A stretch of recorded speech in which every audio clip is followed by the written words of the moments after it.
Hi ನಮಸ್ಕಾರ, welcome back to Hamsa's kitchen channel. ಇವತ್ತಿನ recipe ನಾಟಿ ಸ್ಟೈಲ್ ಎಗ್ ಕರಿ ಹೇಗೆ ಮಾಡೋದು ಅಂತ ತೋರಿಸ್ಕೊಡ್ತೀನಿ. ಇದಂತೂ ಒಂದು ವೆರೈಟಿ ಡಿಶ್ ಅಂತಲೇ ಹೇಳ್ಬೋದು. ಖಂಡಿತ ನಿಮಗೂ ಕೂಡ ಇಷ್ಟ ಆಗುತ್ತೆ ಅಂತ ಭಾವಿಸ್ತಾ ಬನ್ನಿ ಈಗ ನಾಟಿ ಸ್ಟೈಲ್ ಎಗ್ ಕರಿನ ಹೇಗೆ ಮಾಡೋದು ಅಂತ ತೋರಿಸ್ಕೊಡ್ತೀನಿ. ಮೊದಲಿಗೆ ಒಂದು ಪೇಸ್ಟ್ನ ರೆಡಿ ಮಾಡ್ಕೋಬೇಕು. ಪೇಸ್ಟ್ಗೆ ನಾನಿಲ್ಲಿ ನನ್ನ ಕೈ ಅಳ್ತದಷ್ಟು ಒಂದಿಡಿ ಪುದೀನ ಹಾಕೋತಾ ಇದ್ದೀನಿ, 4 ಹಸಿಮೆಣಸಿನ್ಕಾಯಿ, ಶುಂಠಿ 1 ಇಂಚು, 1 ಗಡ್ಡೆ ಬೆಳ್ಳುಳ್ಳಿ, 2 ಮೀಡಿಯಮ್ ಸೈಜ್ ಆಗುವಷ್ಟು ಈರುಳ್ಳಿ. ಇದನ್ನೆಲ್ಲ ಹಾಕ್ಕೊಂಡು ನುಣ್ಣಗೆ ರುಬ್ಕೋಬೇಕು.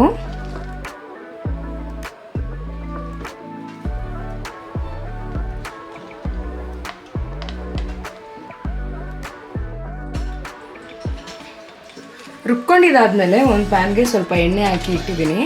ಇದಕ್ಕೆ ಬೇಯಿಸಿರೋ ಅಂಥ ಮೊಟ್ಟೆನ ಹಾಕಿ ಒಂದು 2 ನಿಮಿಷದಷ್ಟು ಫ್ರೈ ಮಾಡ್ಕೊಳ್ಳೋಣ.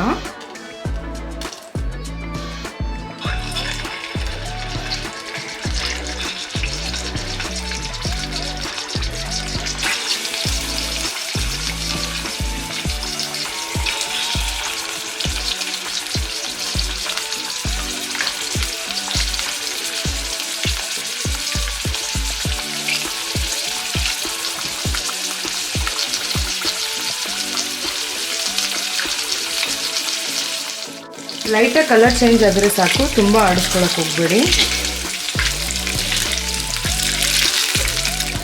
ಸ್ವಲ್ಪ ಕಲರ್ ಚೇಂಜ್ ಆಗಿದ ತಕ್ಷಣ ತೆಗೆದುಬಿಡೋಣ.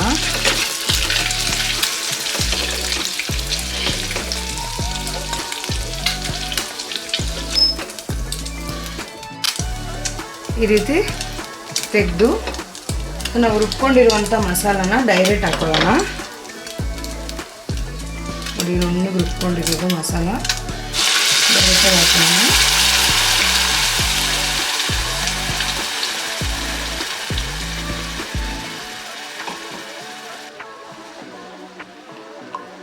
ಮಿಕ್ಸಿ ಜಾರ್ಗೆ ಒಂದು ಸ್ವಲ್ಪ ನೀರು ಹಾಕ್ಕೊಂಡು ಉಳಿದಿರೋಂಥ ಮಸಾಲ ಕೂಡ ಹಾಕೊಳ್ಳೋಣ.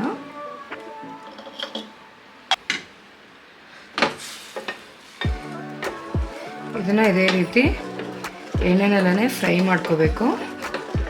ಹಸಿ ಘಾಟೆಲ್ಲ ಹೋಗಬೇಕು. ಲೋ ಫ್ಲೇಮಲ್ಲಿ ಇದನ್ನು ಫ್ರೈ ಮಾಡ್ಕೊಳ್ಳೋಣ. ಇದು ಸ್ವಲ್ಪ ಗ್ರೇವಿ ಟೈಪ್ ಆಗುತ್ತೆ.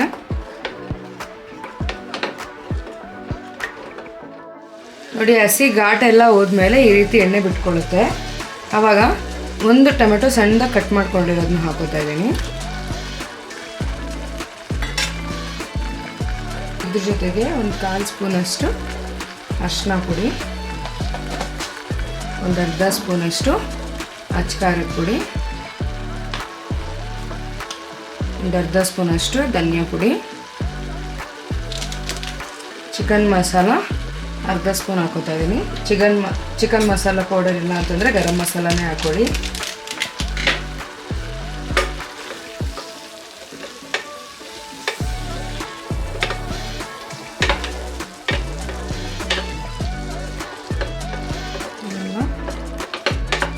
ಹಸಿ ಘಾಟ್ ಹೋಗೋ ತನಕ ಇದನ್ನ ಫ್ರೈ ಮಾಡ್ಕೋಬೇಕು.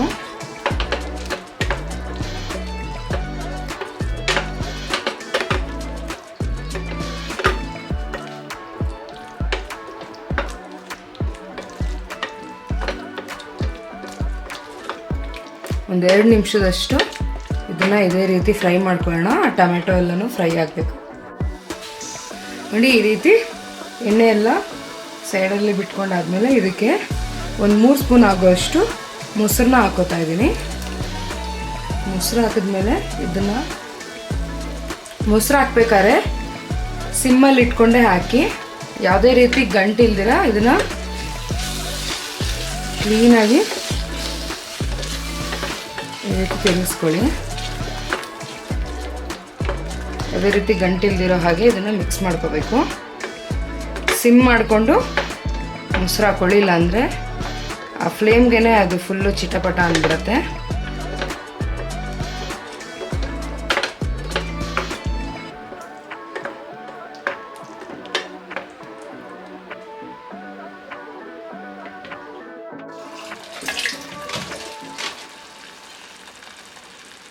ಈ ರೀತಿ ಮೊಸರು ಹಾಕ್ಕೊಂಡು ಒಂದು 2 ನಿಮಿಷದಷ್ಟು ಇದೇ ರೀತಿ ಎಣ್ಣೆನಲ್ಲೇ ಫ್ರೈ ಮಾಡ್ಕೊಳ್ಳೋಣ. ಒಂದು 2 ನಿಮಿಷದಷ್ಟು ಆದಮೇಲೆ ಇದಕ್ಕೆ 1 ಗ್ಲಾಸ್ನಷ್ಟು ನೀರು ಹಾಕೋತಾ ಇದ್ದೀನಿ, ಒಂದು ಸಣ್ಣ ಗ್ಲಾಸ್ನಲ್ಲಿ.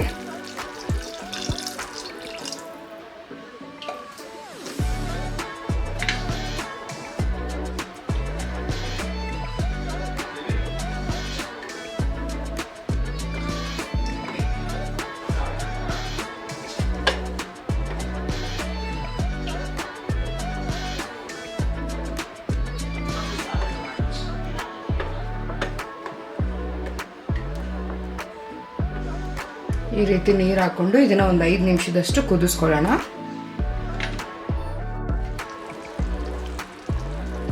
ನೋಡಿ, ಈ ರೀತಿ ಕುದಿತಾ ಇರಬೇಕಾದ್ರೆ ಇದಕ್ಕೆ ಉಪ್ಪು ಹಾಕ್ಕೊಳ್ಳಿ.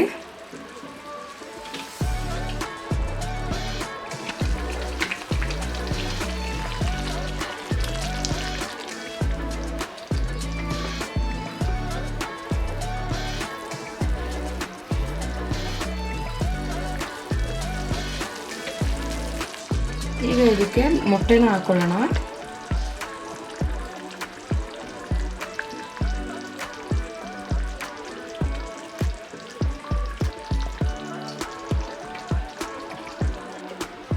ಮೊಟ್ಟೆ ಹಾಕೊಂಡಾದ್ಮೇಲೆ ಇದಕ್ಕೆ ಒಂದು 1/4 ಸ್ಪೂನಷ್ಟು ಡ್ರೈ ರೋಸ್ಟ್ ಕಸೂರಿ ಮೆಥಿನ ಹಾಕೋತಾ ಇದ್ದೀನಿ.